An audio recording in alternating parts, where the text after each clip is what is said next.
5 na dapat mong gawin bago ka pipili ng attorney is canvass the prices ang mga attorney. Kung magkano ang offer nila, kung package na ba o hindi.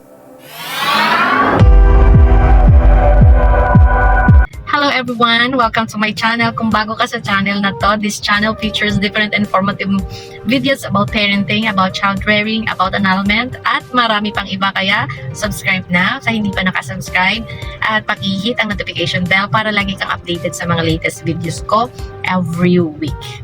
For today's video, pag-uusapan natin kung paano si-select or paano pipili ng attorney. Marami kasing nagtatanong sa akin, Ma'am, sino ba yung attorney mo? Taga saan po ba yung attorney mo? Pwede po bang makontak yung attorney mo? So, ito na po yung vlog na sasagot sa mga tanong na yan. Kaya, watch this video up to the end. Number 1 na dapat mong i-consider, mapauman o ma-private, is the location ng iyong attorney. Marami kasing nagtatanong sa akin, Ma'am, taga saan yung attorney mo? Ma'am, pwede po bang makontak yung attorney mo? So, yung attorney ko po is nasa Mindanao at ako ngayon ay nasa Luzon na.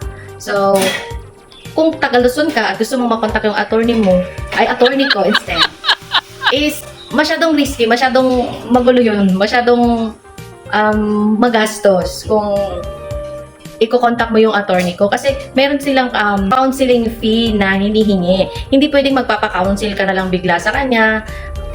You know, everything na basta private. Siyempre, meron talagang counseling fee kung mag-a-ask ka ng counsel about annulment.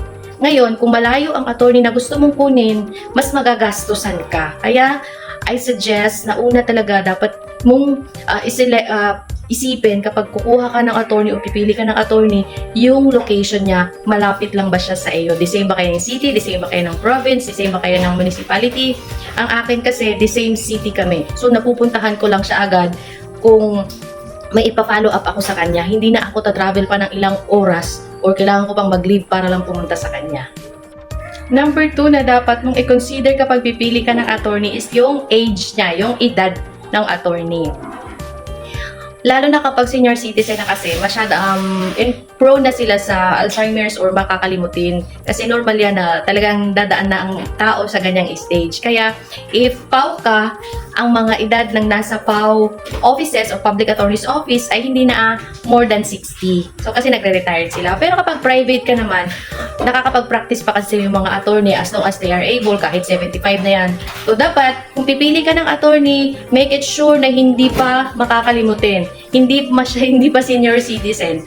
No, kung private ang kukunin mo kasi magkakaproblema ka lang, sasakit lang ang ulo mo kasi ganun yung unang nangyari sa attorney kung una, senior citizen na siya. So, nakakalimutan niya pati yung hearing schedule namin. So, ako pa yung laging tumatawag sa kanya, nagpa-follow up sa kanya, i-remind ko na may schedule kami. So, I advise you na tip number 2, kung pipili ka ng attorney, i-consider mo din yung age niya na hindi siya senior citizen. And number 3 na kailangan mong i-consider kapag pipili ka ng attorney is dapat yung attorney na pipiliin mo is meron ng experience na nakahandle ng mga family cases. Ang mga attorney kasi, they have also an expertise or field of specialization. Merong iba na criminal cases yung specialize niya. Meron namang attorney na family cases like nakahandle ng mga annulment cases. So, mas mabuti na yung attorney na pupuntahan mo is nakahandle na ng mga family cases or annulment cases kasi mas madali, mas alam nila yung pasikot-sikot ng mga process kung may experience na sila or kung yun talaga yung expertise nila. Kaya I advise you na mas mabuti na yung attorney na pupuntahan mo or kukunin mo is meron ng experience na nakahandle ng annulment case. Number 4 na dapat mong i-consider kapag pipili ka ng attorney is huwag kang mahihiyang magtanong. Magtanong ka kung sa mga kakilala mo, kung sino yung pwedeng ma-refer nilang attorney na nag-handle ng annulment. Tapos, tatanungin mo rin talaga yung attorney kung mayroon na siyang karanasan, nakahandle na ba siya ng annulment cases, na magkano, kung package na, ano yung inclusion nun. Kailangan mo siyang itanong talaga, magtanong ka talaga para malaman mo, parang hindi ka magaya sa akin na, ay, bigla na lang, hindi pa pala kasama yung psychologist doon sa binayad ko. Akala ko ba kasama na. So, magtanong ka. Number 5, ay dapat mong gawin bago ka pipili ng attorney is canvass the prices ang mga attorney. Kung magkano ang offer nila, kung package na ba o hindi. kung magtatanong ka sa isang attorney, wag mo munang i-close. So, try to ask another attorney, magpa-counsel ka, ganyan, kung magkano. So, diyan ka kasi makakakuha ng mga lower prices, lalo na kung na-referred sa'yo.